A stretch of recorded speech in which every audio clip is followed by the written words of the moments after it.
Good morning.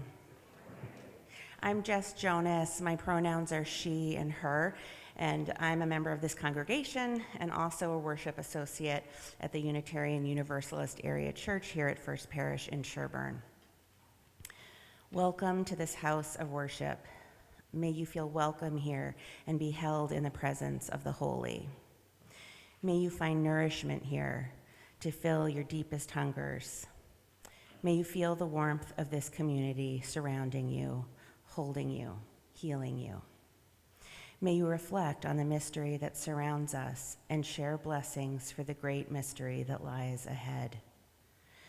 The worship space created here and at home is sacred.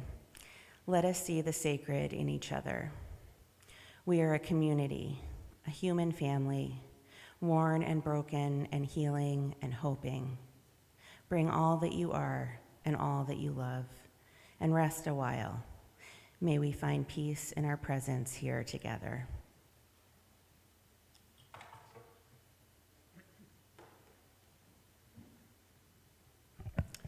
Good morning, everybody. Special star for you for remembering the time change and being here. We won't have any judgment for anybody that walks in a little bit late, will we? Let's turn around and wave to our camera there above the pillar for all of those at home. My name is Reverend Nathan Detering. I am, my official title is the senior minister, but I'd like to say I'm just one of the ministers. We're lucky to have two others, Jason McClin, who's off today, and Reverend Heather Kincannon, who is off as well. So I was saying to Jess, it's like back in the old days when I was here by myself every Sunday. So don't tell them if I make mistakes. Just a couple of announcements. Many of you know that last Sunday I told us that Mary Tauberg, who was a longtime member of the choir and a member of this congregation, passed away a week and a half ago from a stroke. Her service is going to be Saturday, April 2nd at 11 a.m. And after the service, we will be down in Fellowship Hall for a reception for her. On April 3rd, we're going to have our first coffee hour, quote-unquote coffee hour, downstairs in Fellowship Hall. So there's going to be a chance for you to sign up to do that, and all it's going to be is just making coffee and refreshments. And obviously masks will be optional because it's hard to drink a beverage with a mask on. I tried a couple weeks ago with my water bottle back here when you weren't seeing me behind the pulpit, and I just covered my face in water. We've had a couple tech issues last Sunday. I know the volume was low for people at home. So if you're home right now, I'm looking at the camera, please email Dara Bryans at communications@uuac.org so that she can tell India that if we need to raise the levels. So if you're at home, please do that if I sound a little bit muted. Tomorrow begins stewardship season here in our community, and that is a time when we ask for your financial commitments to make this community possible. So much you guys have made possible, including screens that you see, air circulation. We have hearing loops installed for people who need hearing assistance. That was working as of 2 weeks ago. All of these things are made possible by your financial commitments. And we ask for your generosity. We ask for your timeliness so that the finance committee doesn't have to chase you down. Please, pretty please, please, please, please. So you'll get the email tomorrow, and it's very easy to pledge right away. We will hear a testimonial in a little while from Peter Gormley, who's a member of the Stewardship Committee and the Finance Committee. And last but not least, I want to encourage you, all of you at home, all of you here, to feel encouraged to come back to church in person. This is a safe community, and it's hard to take risks, and I understand that. And also, in this community is where risk is possible. So if there's ever a time during this whole pandemic, by the way, today is 2 years today we went on Zoom. If there ever is a time amidst this whole last 2 years, now is the time to feel encouraged about the chances to come back in person. It matters to yourself, is what I want to say, because we need to be embodied in our lives. And I know many of us have been isolated for so long. So I just want to encourage you, not pressure, but encourage you to come. And we'll tell you that it matters to me as your minister to be able to reach out and to see you and to feel the vibrancy of your presence. So when you give me energy as much as I hope I give you energy. Does that make sense? All right. So just feel encouraged is what I want to tell you. That's all I have. Let us offer our welcome and our greeting to our neighbors. Good morning, everybody.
Good morning, everyone.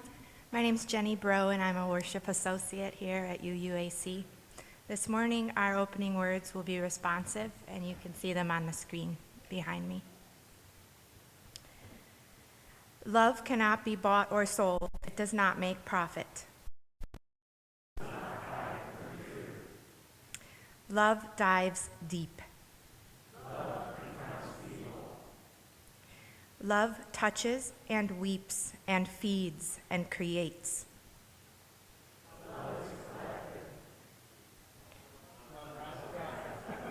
Sorry, my fault.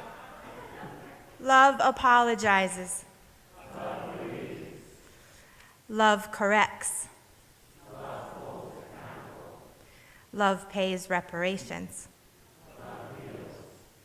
Love tells its story.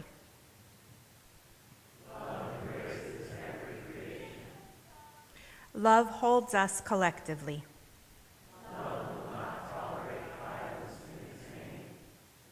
Love does no harm.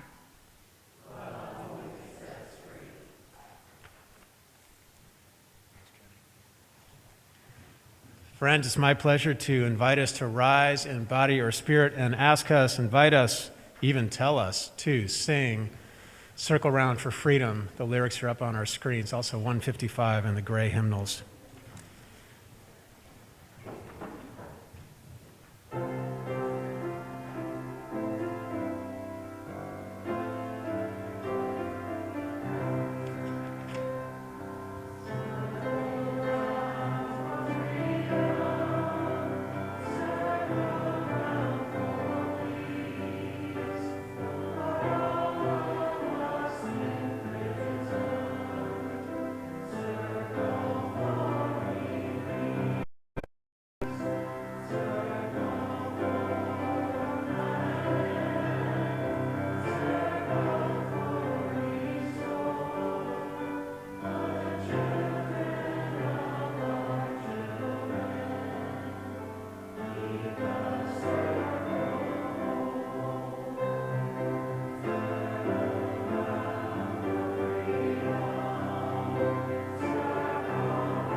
Please remain standing, friends, as Ellery Miller comes forward to light our chalice.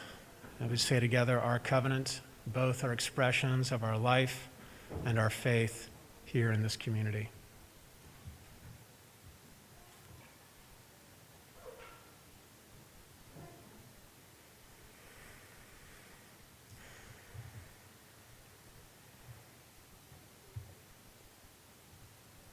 And let us say together, love is the spirit of this church, and service is its law. A covenant to dwell together in peace, to seek truth and love, and to help one another.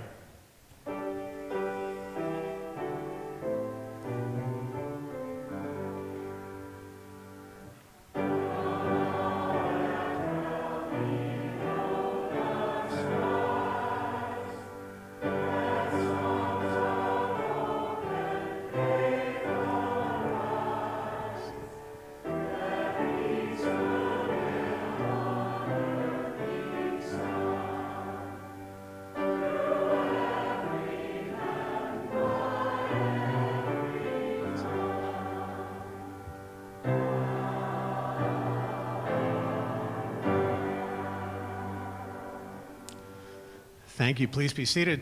I'd like to invite any young ones or young at heart or anywhere in between, middle-aged and heart is fine, to come forward for a Wonderbox time.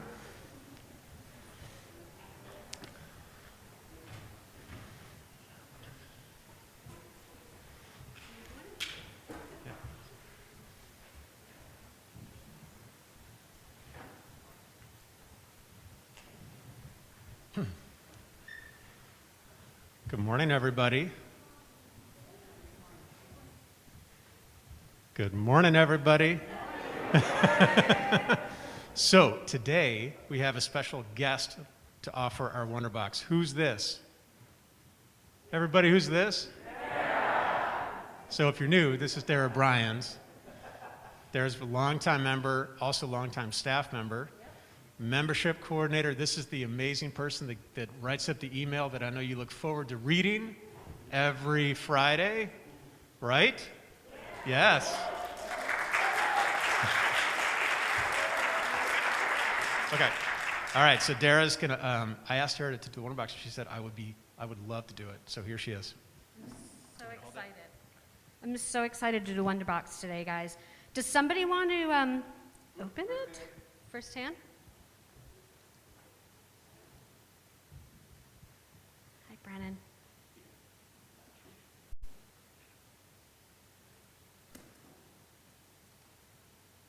What is it? Do you want to? Yeah. Do you recognize that?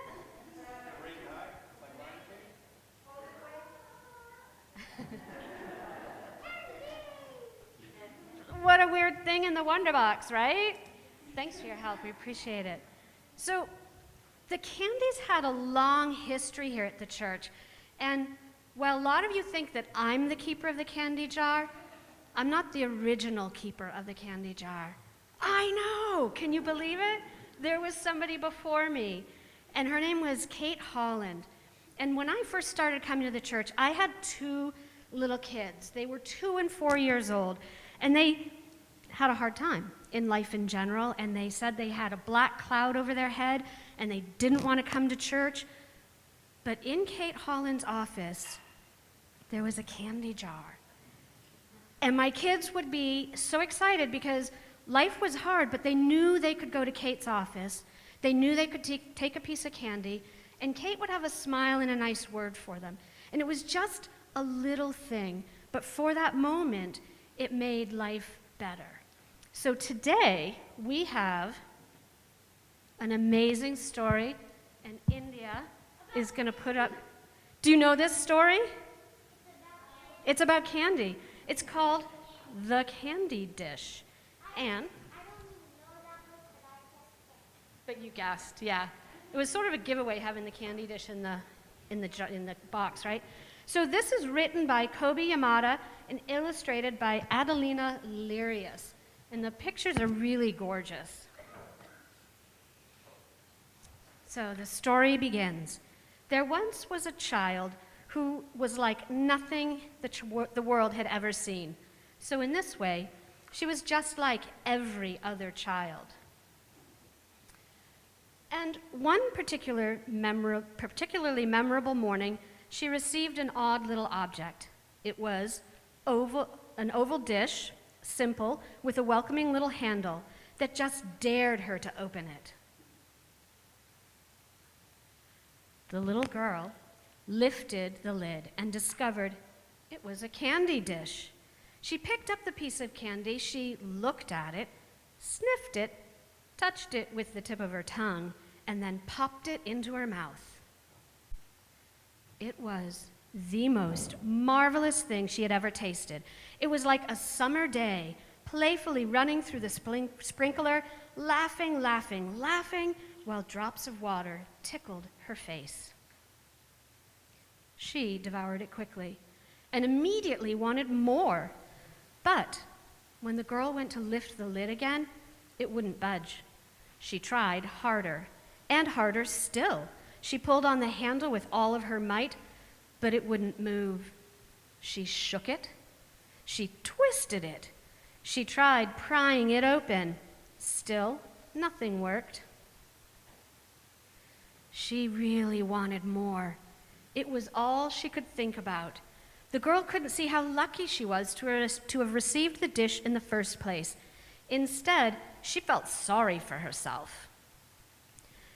Day turned to night, and the girl fell asleep. In the morning, she woke up, still thinking about how to get more candy. She knew she had tried everything she could think of, and yet, maybe there there was something else she could do. I love all of her drawings and experiments that she's planning.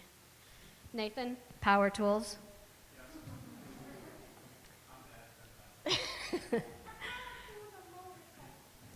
Could be. So, when she went to pick up the dish, much to her surprise, the lid lifted off easily. And inside was a spectacular new piece of candy. She immediately popped it into her mouth. It was unbelievable. A new flavor like nothing she'd ever tasted before. It was like joyfully rolling down a grassy hill with the wind tossing her hair and the world spinning by. And just like that, the candy was gone. She had to have more. The girl reached for the lid to get another, but again, it wouldn't open. This is maddening. Why is this happening? She complained. The girl was even willing to break the dish to get it open. She picked up a rock and slammed it down, but it just bounced off and rolled away. She was so upset. She hardly noticed or appreciated what she'd been given. She could only think about what she didn't have. Once again, day turned to night, and the girl finally slept. She woke up feeling defeated, and just seeing the dish made her even more so. She couldn't stand to look at it any longer, so she decided to get rid of it. I wouldn't have done that. But when she went to toss it away, as if by magic, the lid came off easily, and once again, there was a glorious new piece of candy. It was as if it was put there just for her. She picked it up and held it to the light.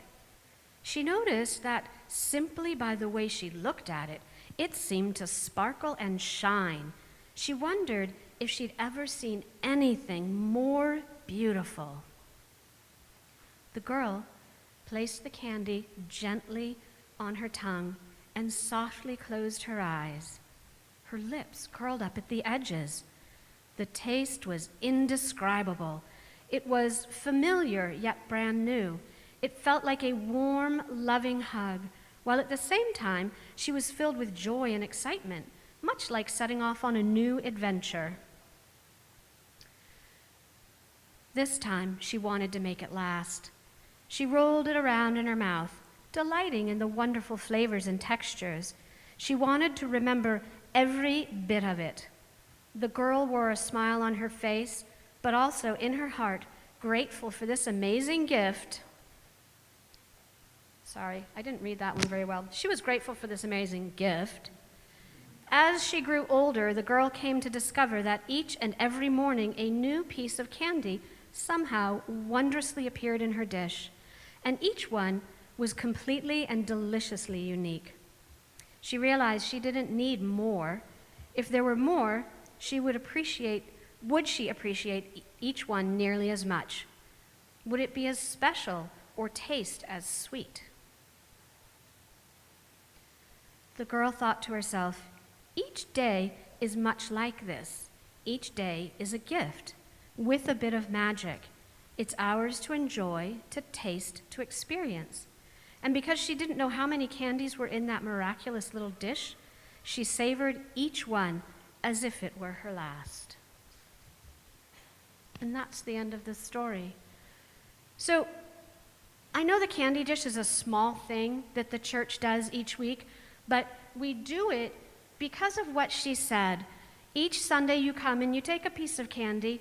It's not a big thing, it's a very little thing, but maybe when you put it in your mouth, you feel like a whole new world opens up. Maybe it makes you a little bit happy. Maybe it makes you remember all the fun times you had at the church. So small things can make a big difference in our lives. Thanks everybody for listening today. Can we sing the kids out to Sunday school?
Friends, take a deep breath with me.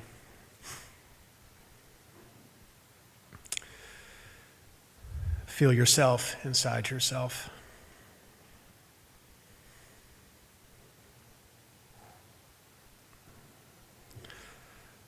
Your heart beating, your back against the pew,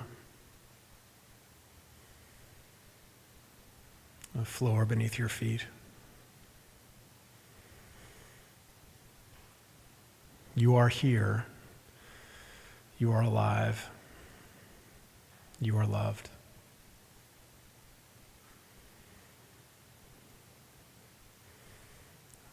Let us enter this time of meditation.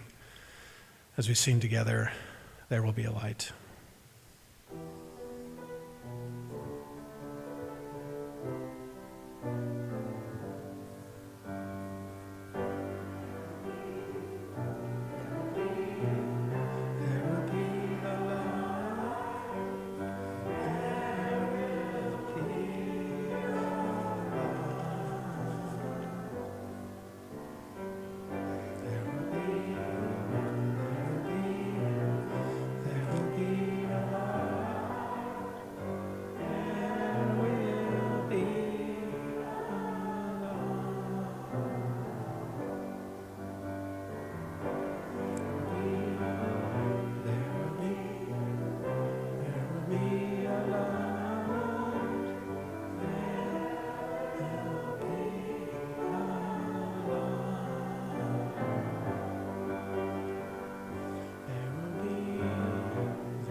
On each of our hearts are people that we love and the world that we live in, and the gratitudes and the grace that we don't have to earn in order to be here.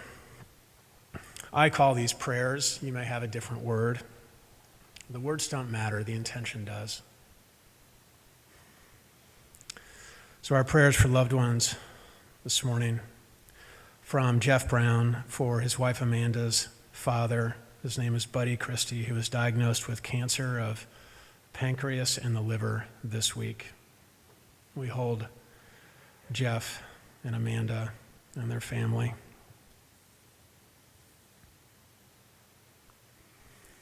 And for Jens Tauberg, Mary's husband, who continues to just be full of heartache and loss over the life lost of his beloved. For these and for all of the loved ones that we know rest between the words, we light a candle.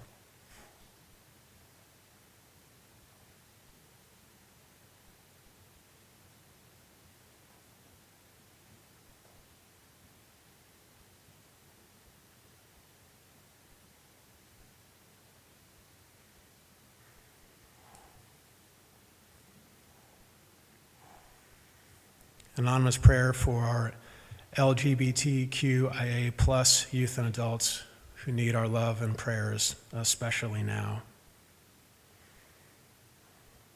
And several here anonymous for the people of Ukraine. For these, we light a candle.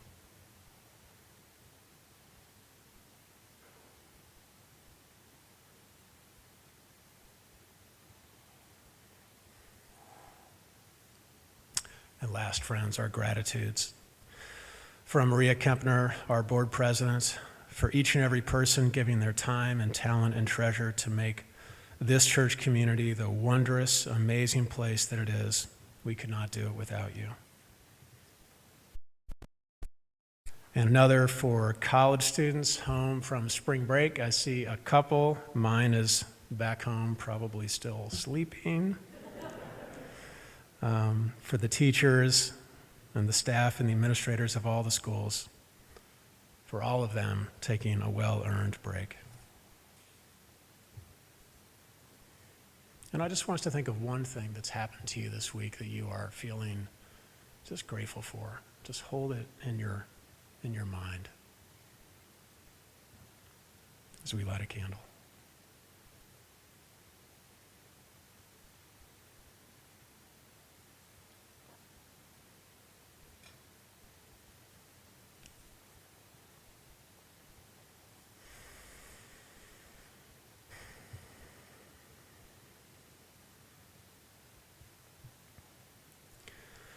Dear God of our many names, the ground beneath our feet, the emerging light of spring, the sacredness seen in these flowers given by Jess Jonas this morning, and the beauty.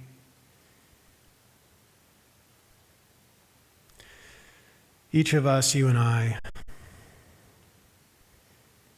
are an unfolding flower here in this time after 2 years of pandemic, here in this time of war overseas, here in this time of refugees and frightening images on our screens. We are a flower unfolding with love to give, with compassion to share, with generosity to offer.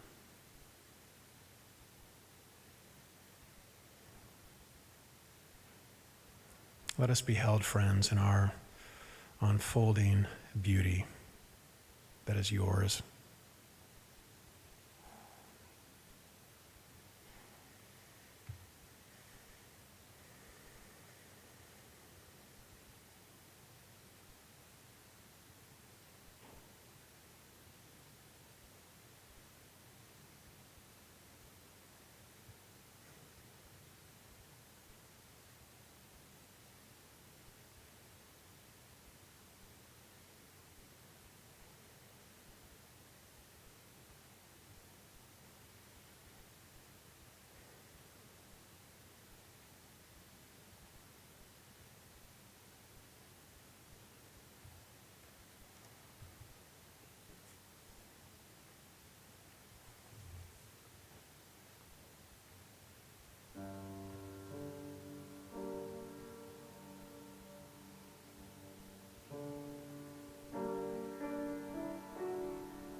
Good morning.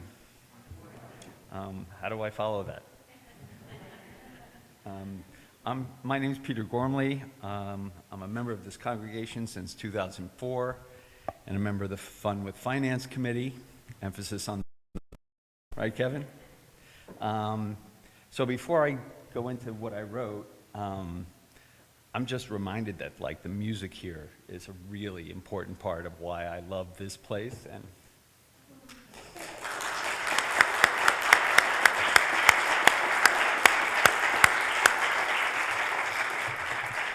lots of great meditations to that music. Thank you, Kathleen. When my family first started coming to UUAC in 2004, our daughter Arwen was less than 2 years old. We came here looking for a church community, something that was different from the faiths that we had grown up in. We were church shopping, but when we got here, we just stopped and we stayed. In the years since, I've participated in a lot of aspects of this congregation, the board, all kinds of activities, had a lot of fun with some Halloween haunted houses, right? And it has made an impression on me that I really can't express very well, so I'll give it a try. One of the things that has been most impactful for me is working with the youth of this church with the senior youth group. And in 2008, the senior youth group took its first trip down to New Orleans to assist in the rebuilding work there after Hurricane Katrina. If you don't know, this church has sent groups to NOLA many times over, I think about 20, including the youth several times. While in New Orleans, we worked on several different projects, which was a little different than how most of the groups have done their participation down there. And one day we were on a particular task, and we finished a little early. And organizing our trip down to New Orleans said, hey, we have some time, let's go visit a couple of places we want you to see. So we took a ride to visit a school and an apartment complex, both still abandoned 3 years after the hurricane. Our group encountered some very difficult sights. In the school, there were water stains 7 feet up on the walls, you know, old-fashioned schools with a nice tall ceiling, so 7 feet wasn't the whole room, but 7 feet up on the wall, completely abandoned. The construction paper posters up high on the wall said things like respect, caring, friendship, all the great words you would expect to see in an elementary classroom. Nothing there. Everything wrinkled, moldy, gross. We went to an apartment complex together, completely abandoned, family photos on the bureaus, clothes still in the closets. Nobody ever came back for them. That night when we gathered after dinner, everybody kind of shared their experience of seeing that, and we cried together. We held each other. We really moved by the devastation down there, and I feel like we had a place of compassion that would not have been possible without that experience. You can read about it, you can think about it, but until we actually experienced it and were there with the people, we couldn't really get it. This church has deeply affected how I view my relationship with the world. This church supports and sustains me, but it supports and sustains any number of other communities related. I love the fact that we do our share the plate the way we do it now. Being on the finance committee, I maybe had a little influence on that. But at the end of the day, it's the spirit of this church, the giving, the sharing, the being who we are in the world. Sorry.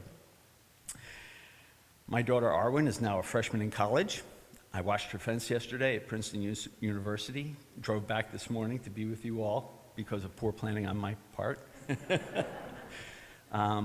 She chose gender-inclusive housing. Why? Well, because. Like, what else would she do, right? This church is a central part of my life. I give every year because it's important to me. I encourage you to do so, to be generous, and make it easy on the finance people and the stewardship committee. Just go in and plunk your pledge in. It's just a pledge. You don't even have to come up with the money right now. And I'm going to do mine right after service, so if anybody wants to do it with me, feel free. It's super easy, takes just a few seconds. I could have made all of this a lot shorter if I just said, you guys are really important to me. Thank you.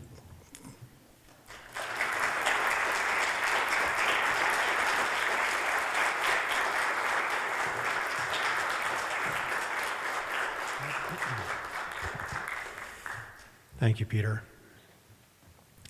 Peter mentioned our Share the Plate, so every Sunday we give our offering away to a different organization. And in recognition of this week being International Women's Day, today we are giving to the United Nations Women, has a new fund for the women and children of Ukraine, especially moms and girls. So I invite us to be as generous as we can. It's on a QR code, which you can see right there. And if you only brought cash, if you're old school, awesome. There's a plate in the back, and Alex and Phil, our ushers, will just put that in the office after the service. Thank you for your generosity, friends. Now our choir. Yay.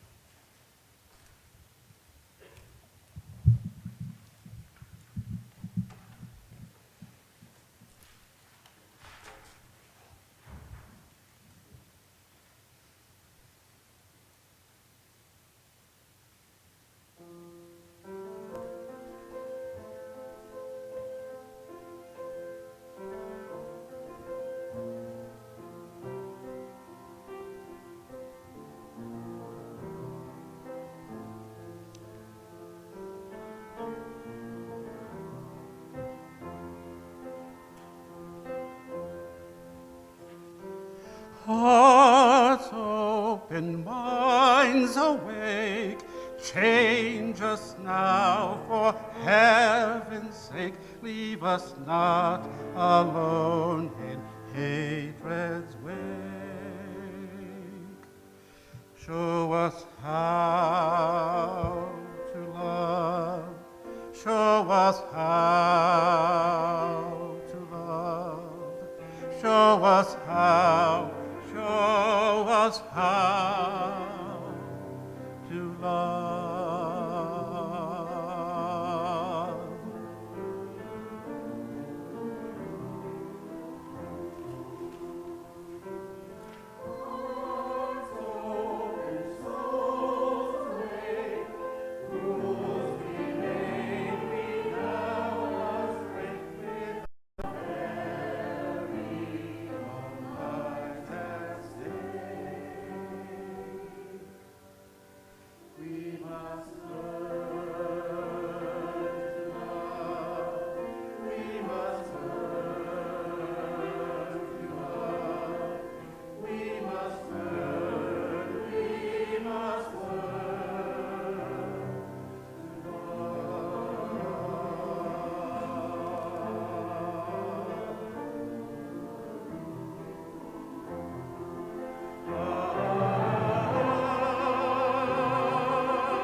You guys rock. Thank you so much.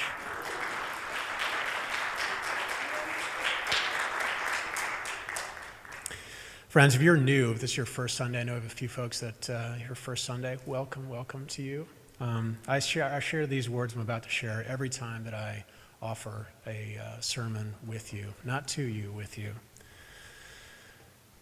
And would I remind us that here is our world, that beautiful and terrible things will happen. And I invite us to keep our hearts tender in the midst of all of that, and our eyes soft and our words true. This is what we try to be about. We know there is no answer but to love each other. We bear witness against destruction. There's a lot of witnessing, right, these days. And then we gather here in community to practice being the person that we say we want to be.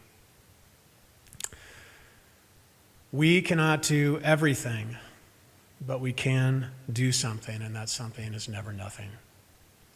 That was written by Reverend Edward Everett Hale, a Unitarian minister in the 19th century. So as Leonard Cohen reminds us, ring the bells that still can ring. Forget your perfect offering. There is a crack in everything in all of us. Say with me if you know the words. That is how the light gets in. So, I am going home to St. Louis tomorrow. My home I was born in, and my mom's still there, and it is her 75th birthday tomorrow. So I have a request. The camera's right there. I think she's watching, to say, Happy birthday, Jackie. Happy birthday, Jackie. Thank you for indulging me. I'm going to get so many points now. I mean, I can't use pulpit for some things, right? And would you believe I've not been on a plane in 2.5 years? I've not been home in 4 years. And I know my extended family is going to remind me of that fact when I see them on Tuesday night. I never expected it to be this long. I never expected it to last this long. Anyway, there I go. I'll come back on Friday. I will eat from the same kitchen that I did. My mom is in the house that I lived in since I was 3 years old until I left for college. And I will eat out of the same kitchen. And as a consequence, for those of you that go home, that still have a home that you grew up in, I will become the surly teenager that I was. Like that. Something else I'm going to do that I always do when I'm home is I drive by Our Lady of Lourdes, which is the Catholic church and elementary school that I went to. So imagine, I had blue pants. They weren't like cool. I had a white shirt, and until they lifted the mandate, we had to wear a blue tie every day. And mine was a clip-on, because I was like, 6. And I would still wear a clip-on, because even this morning, every time I tie a tie, I get the underneath part longer than the front part, and I have to start over. Am I alone in that? Anybody? Thank you. I only saw a couple hands. I know the rest of you are lying. But anyway,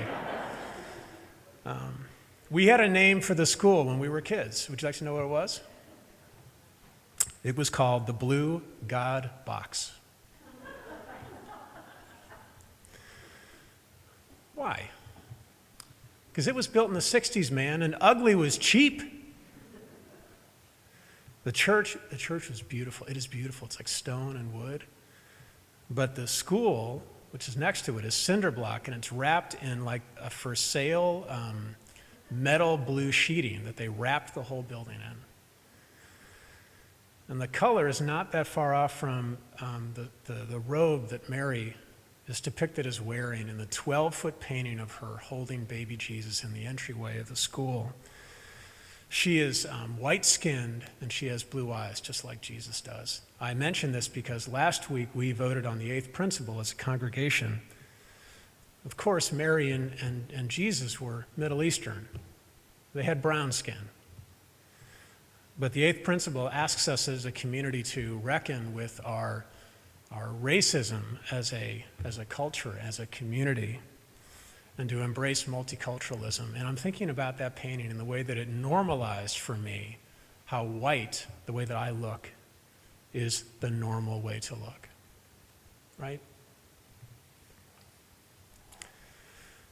But if you're expecting me to be more critical of my Catholic education, I'm going to disappoint you. I loved it there. Or at least nostalgia tells me that I loved it there. Because it was there at the school that I learned that God is love. And I learned that religion is love. And I learned that life is a school for love. That's what I learned. Now you ask me, for those of you that had like bad experiences in your religious histories, because I know some of you really have, like how come it was different for you?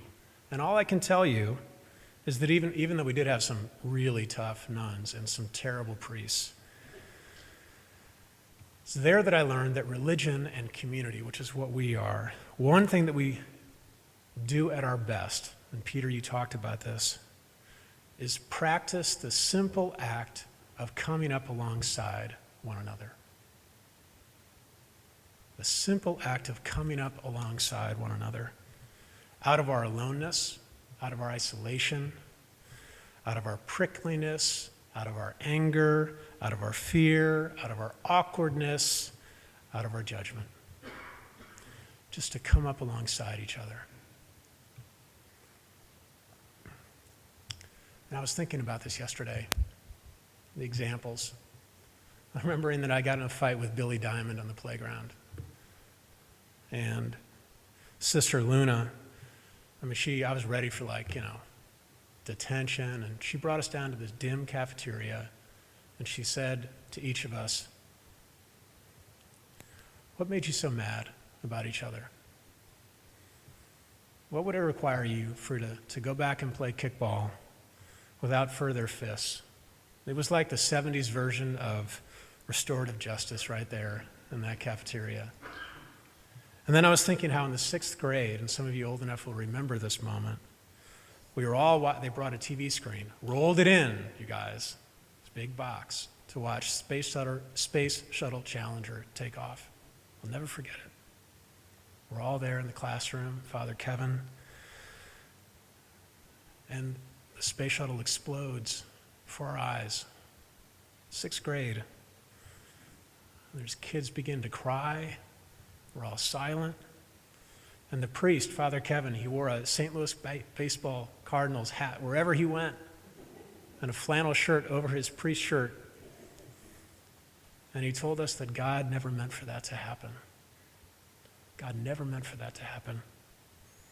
It was a terrible accident. And he affirmed just how sacred our feelings were. Come up alongside people. And I remembered how Danny Bruno, 8th grade classmate, how he died in a fall from a tree. And the whole school wrote cards to his family. He had 7 siblings. He was Catholic. And procession walked those cards down to his family, who lived about a half a block away from the school. And then I remembered how on every Ash Wednesday, Father Kevin took ashes, and instead of saying you were born from dust and to dust you shall return, which is true, but it freaks the kid out if you say that to them, told us, remember you are love, and to love you shall return. How wonderful is that to hear? I've never forgotten it. So, when I do my nostalgia drive-by this coming week, I'll be smack in the middle of Lent, which is, some of you may have heard of Lent, for those of you who are curious. It's this 40 days of penitence and desert time that Christians practice before Easter. Unitarian Universalists were made fun of, I think legitimately so, for just rushing from Christmas to Easter. without acknowledging all of the time in between. Now, some of us might balk at the deprivation of Lent. Like we're always, as kids, we're asked to give up things. I gave up IBC root beer in 4th grade, and I have never forgiven Jesus for that.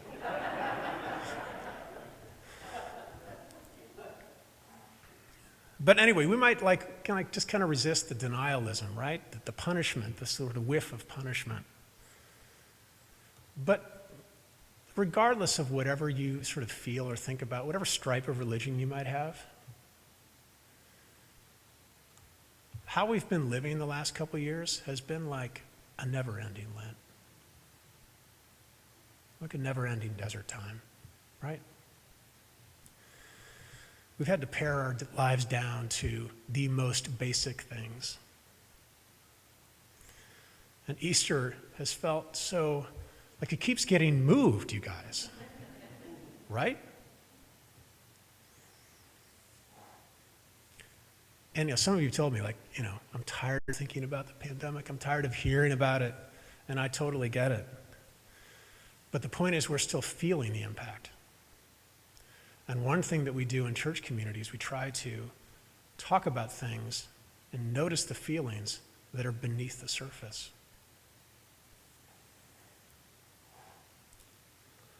And one of the impacts on me, tell me if this is true for you, is that we have unlearned and fallen out of practice with just how much our lives are meant to be a school for love. A school where one of the main lessons is coming out of our shells to come up alongside each other and see each other and comfort each other and stand up for each other and sing before each other. It's been so hard to be in a school of love. The school of love has been out of session. It's been out of session. And this is my theory. I don't think this is theology. And what happens when the school of love is out of session is that it gets easier to not notice that we are humans, you and I, together. And it gets easier to dehumanize each other. And we do stuff like we scream at school boards about mask mandates. And we write laws in Florida that say, don't say gay. And we arrest parents for child abuse in Texas for having transgender children. And we put our knee in the throat of a man for 8 minutes and 46 seconds. Or we watch and we see in Ukraine this week as a maternity ward is bombed, and a library, and a family with roller suitcases, a blue suitcase, as they sought to escape through a safe zone. When the school of love is out of session, the school of despair and anger and dehumanization and violence and cynicism and stress gets a bigger enrollment. Are you with me? And we've been paying a steep price. The tuition of the school of despair is high. We are taking out steep loans. Can you tell I'm about to have 2 kids in college? But more to the point, I know, like with me and with you, we want the semester of despair to end.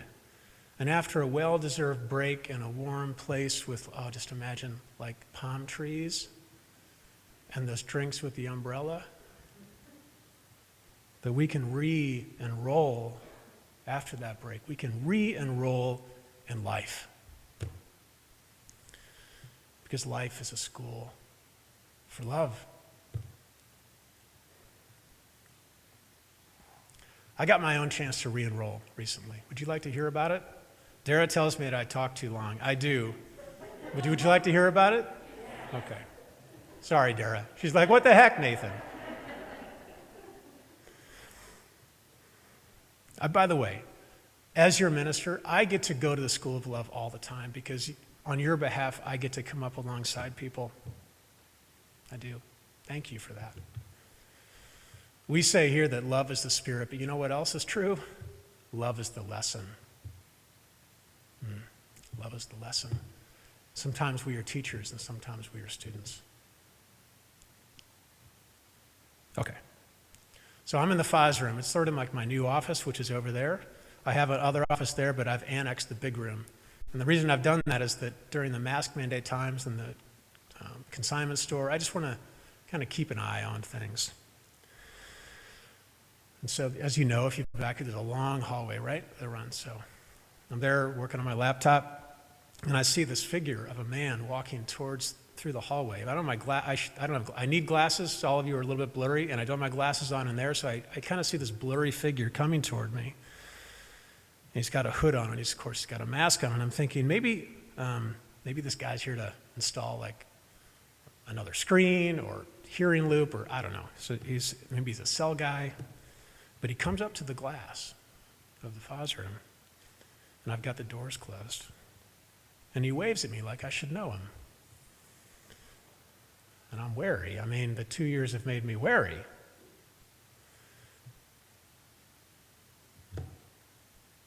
Church can be a good place for taking risks, maybe. So I wave him in, and he takes down his hood, and he lifts down his mask so I can see his face.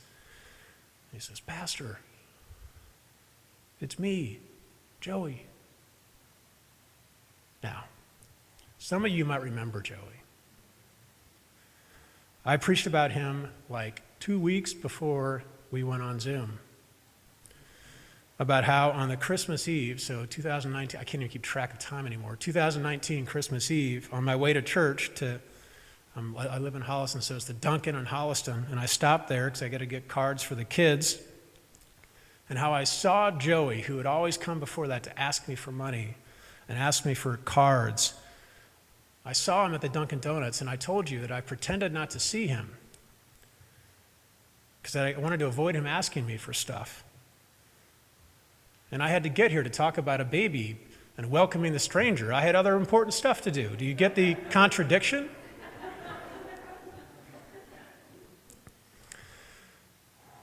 But then I was at the counter, you remember, and I felt guilty. So I bought some cards for him. And then I rushed out the door, and he was on his bike, and I yelled at him, "Joey, Joey, Joey." And the skinny part of my tie is longer than the front part, and it's flapping in the wind. But he never heard me. And I went back and looked at the sermon yesterday.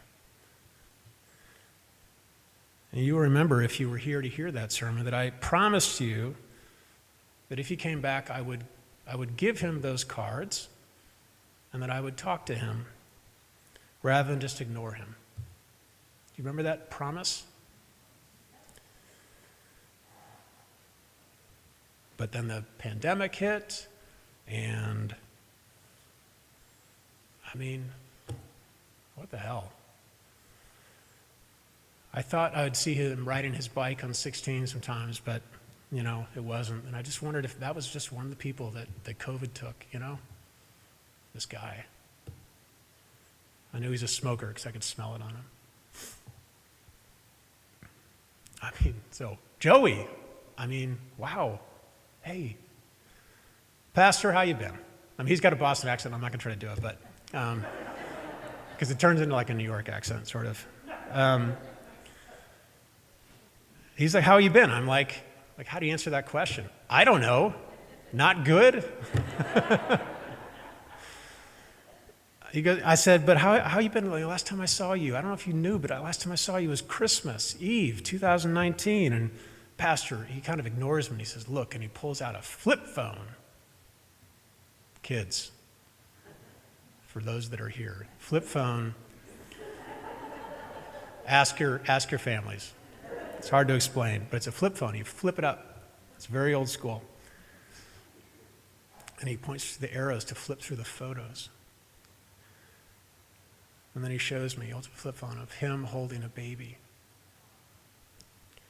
He says, "Pastor, that's my grandson. My daughter wouldn't talk to me for years because of stuff I did," he told me. But last year she called me to say that she had a grandson, she had a son, and that I was a grandfather, and that I could come and see him.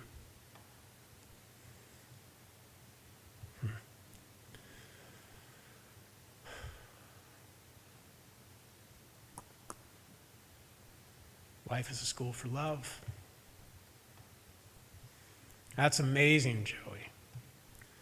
I'm really glad to see you. I'm really glad to see you. I'm really glad to know you're here. And then he goes, Pastor, you have any cards or anything?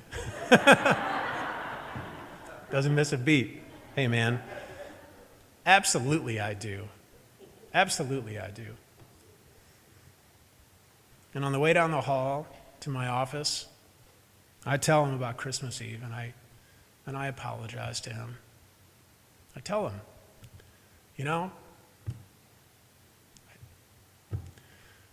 I didn't want to go there. I pretended not to see you, and I'm sorry. He's like, listen, that's okay. I play my music really loud, he doesn't take it on, is my point. He forgives me.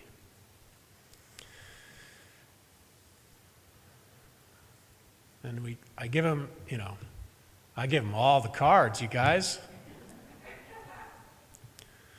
And then he says he's got to go because now I'm the one holding him up. Friends, I'm just so grateful for chances to make amends. When you get to come up alongside somebody, whether it's the FOS room, maybe I'm going to just call that now our love school classroom. I just want you to remember, I want me to remember, and I want you to remember that despite all of the damage, not despite, in addition to all of the damage and the despair and the violence of these last couple years, of these last couple weeks, they are not the only lesson. Love is a lesson. Life is for love. This church is for love. I think of my pledge as my tuition to the school of love. You are for love. Each of you are for love, and I want you to not forget it. Remember you are love, and to love you shall return. You are the teachers. You are the students. And love is the lesson. A pretty great job sometimes, yeah? Absolutely. Thank you, friends. Let us rise and bow to your spirit. For what are we singing here? We are singing Love Will Guide Us. Absolutely it will. On our screens and in our hymnals.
Friends, say with me our call to ministry, our words of commitment to the world that we live in. We go forth into the world in peace to act with works of love, to affirm each person's dignity, and to cherish the living earth. Remember, you are love, and to love you shall return. I'm going to be